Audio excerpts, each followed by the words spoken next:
Shalom, selamat pagi Bapak Ibu Saudara yang dikasihi Tuhan. Kita bersyukur boleh bangun pagi semua karena anugerah Allah.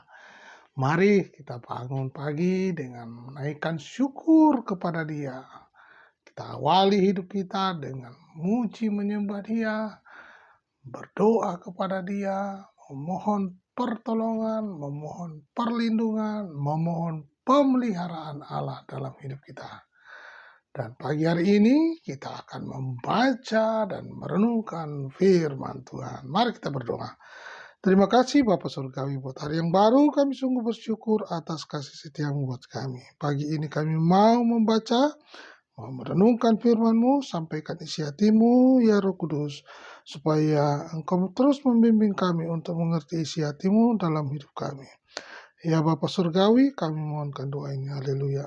Amin. Nah, Bapak Ibu yang dikasihi Tuhan, kita masuk di dalam topik yang berikutnya mengenai Yakub lari meninggalkan Laban. Kedengaranlah kepada Yakub, anak-anak Laban berkata demikian, Yakub telah mengambil segala harta milik ayah kita, dan dari harta itulah ia membangun segala kekayaannya.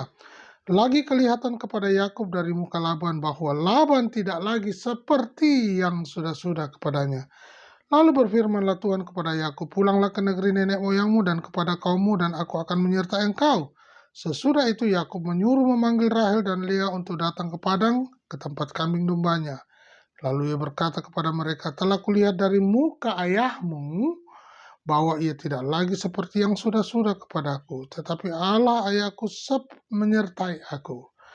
Juga kamu sendiri tahu bahwa aku telah bekerja sekuat-kuatku pada ayahmu, tetapi ayahmu telah berlaku curang kepada aku dan telah 10 kali mengubah upahku. Tetapi Allah tidak membiarkan dia berbuat jahat kepadaku. Apabila ia berkata yang berbintik-bintiklah akan menjadi upahmu, maka segala kambing domba itu beroleh anak yang berbintik-bintik. Dan apabila ia berkata yang bercoreng-corenglah akan menjadi upahmu, maka segala yang kambing domba yang itu beroleh anak yang bercoreng-coreng. Demikianlah Allah mengambil ternak ayahmu dan memberikannya kepadamu.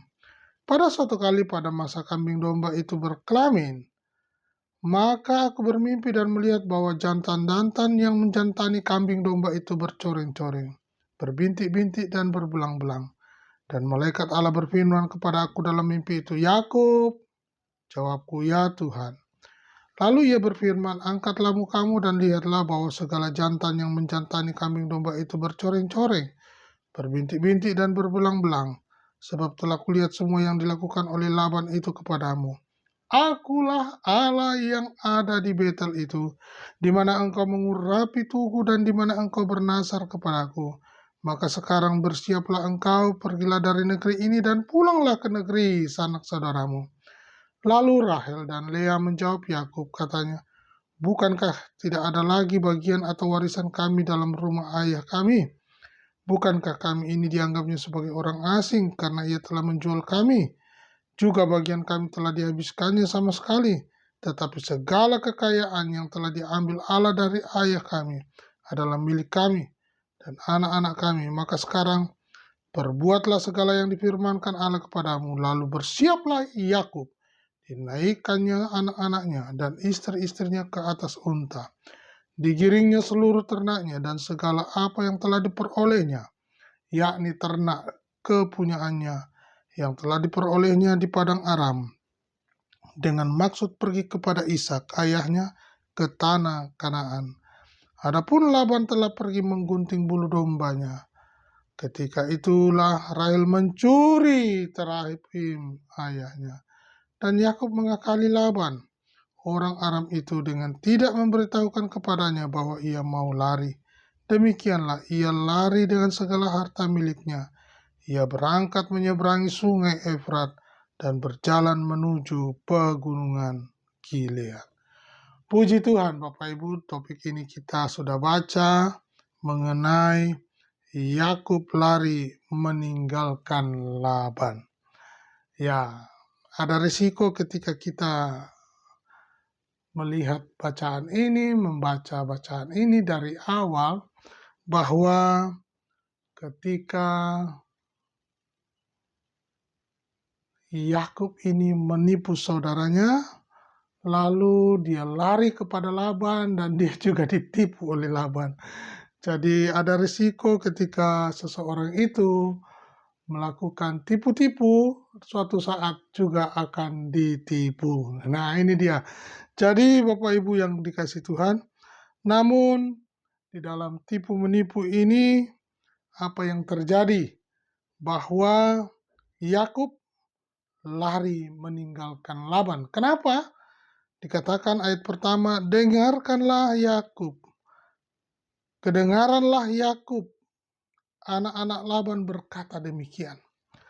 Lah, Yakub telah mengambil segala harta milik ayah kita, dan dari harta itulah ia membangun segala kekayaannya. Nah, ini Bapak Ibu. Jadi, anak-anak Laban ini berkata dan kedengaran oleh Yakub. Dikatakan bahwa segala harta milik ayah kita dan dari harta itulah ia membangun segala kekayaannya. Ya, ini dia. Jadi orang yang takut akan Tuhan dimanapun dia bekerja akan diberkati Tuhan. Terlepas dia melakukan tipu-tipu ya. Tapi bicara tentang orang yang diurapi, orang yang diberkati, orang yang disertai oleh Allah. Nah ini dia.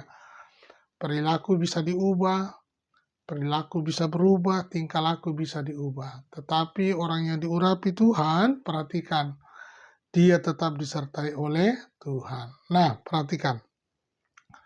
Kedengaranlah kepada Yakub, anak-anak Laban berkata demikian. Yakub telah mengambil segala harta milik ayah kita, dan dari harta itulah ia membangun segala kekayaannya. Lagi kelihatan kepada Yakub dari muka Laban bahwa Laban tidak lagi seperti yang sudah-sudah kepadanya. Lalu berfirmanlah Tuhan. Nah, perhatikan. Berfirmanlah Tuhan kepada Yakub. Jadi Yakub sekalipun perilakunya seperti itu, melakukan cara seperti itu, tetap di bawah koridor Allah ya. Bagaimana hak kesulungan dia ambil, lalu bagaimana doa berkat tentang kekayaan, kehormatan, kemasyhuran dia ambil dari saudaranya, dari kakaknya, dengan cara tipu-tipu. Nah, tetapi dikatakan ini sudah terjadi, sudah sejak di dalam kandungan, ya, bahwa mereka itu bertolak-tolakan. Nah, perhatikan Bapak Ibu Saudara. Lalu berfirmanlah Tuhan kepada Yakub. Artinya Allah berbicara kepada Yakub, pulanglah ke negeri nenek moyangmu dan kepada kaummu, dan aku akan menyertai engkau. Luar biasa. Luar biasa pemeliharaan penyertaan Tuhan.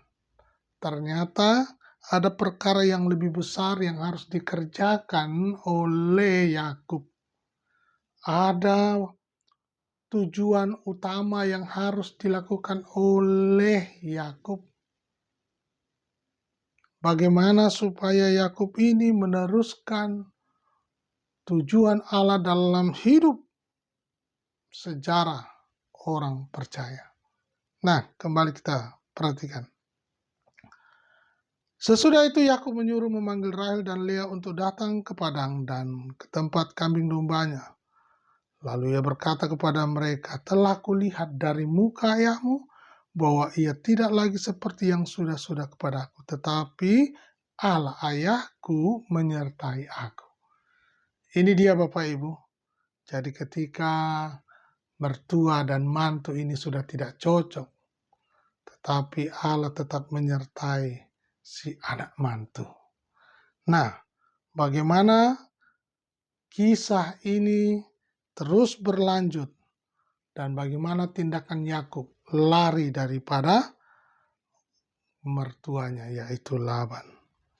Dan dikatakan ayat 12, lalu ia berfirman, angkatlah mukamu dan lihatlah bahwa segala jantan yang menjantani kambing domba dan bercoreng-coreng, berbintik-bintik dan berbelang-belang, sebab telah kulihat semua yang dilakukan oleh Laban itu kepadamu. Akulah Allah yang di Betel itu, di mana engkau mengurapi tugu dan di mana engkau bernasar kepadaku, maka sekarang Bersiaplah engkau, pergilah dari negeri ini dan pulanglah ke negeri sanak saudaramu. Lalu Rahel dan Lea menjawab Yakub, katanya, bukankah tidak ada lagi bagian atau warisan kami dalam rumah ayah kami? Bukan kami ini dianggap sebagai orang asing karena ia telah menjual kami? Juga bagian kami telah dihabiskannya sama sekali. Tetapi segala kekayaan yang telah diambil Allah dari ayah kami adalah milik kami dan anak-anak kami. Maka sekarang perbuatlah segala yang difirmankan Allah kepadamu. Nah, ini dia. Jadi inilah isi hati dari anak Laban sendiri, bahwa sudah berangkat berjalan bersama suaminya yaitu Yakub ke tanah ayahnya, ke padang tanah Kanaan itu. Apa yang kita peroleh dari pembacaan ini Bapak Ibu, bahwa ketika seseorang mencari keadilan ya dengan cara yang tidak terpuji, itu juga tidak baik. Yang kedua, kita jangan membalas kejahatan dengan kejahatan. Balaslah kejahatan dengan kebaikan. Ya, ini perbuatan yang dikatakan memuliakan nama Tuhan. Tidak seperti yang dilakukan oleh Yakub ini. Bagaimana ketika ia menipu dan dia merasakan tahu akibatnya ditipu oleh mertuanya. Dia menipu saudaranya dan dia juga ditipu oleh mertuanya. Dan bagaimana tarik ulur, bagaimana kecurangan demi kecurangan itu. Dan dia berkata sampai 10 kali. Ya. Oleh karena itu Bapak Ibu, apapun di dalam perbuatan kita, mari kita lakukan dengan takut akan Tuhan. Janganlah kejahatan dibalas dengan kejahatan. Lakukanlah dengan kebaikan, dengan memuliakan nama Tuhan. Itu semua bisa kita lakukan karena pimpinan Roh Kudus. Secara manusia memang tidak mampu, tetapi Roh Kudus akan memberi kita kekuatan. Biarlah pagi hari ini setiap kita dipimpin dan dilindungi oleh Allah untuk selama kita berada hidup. Kita mau dipimpin dan disertai untuk bisa membedakan mana yang baik, mana yang tidak baik, mana yang jahat, mana yang tidak jahat. Biarlah pagi hari ini terus sampaikan kabar baik. Nama Tuhan dipermuliakan. Tuhan Yesus memberkati.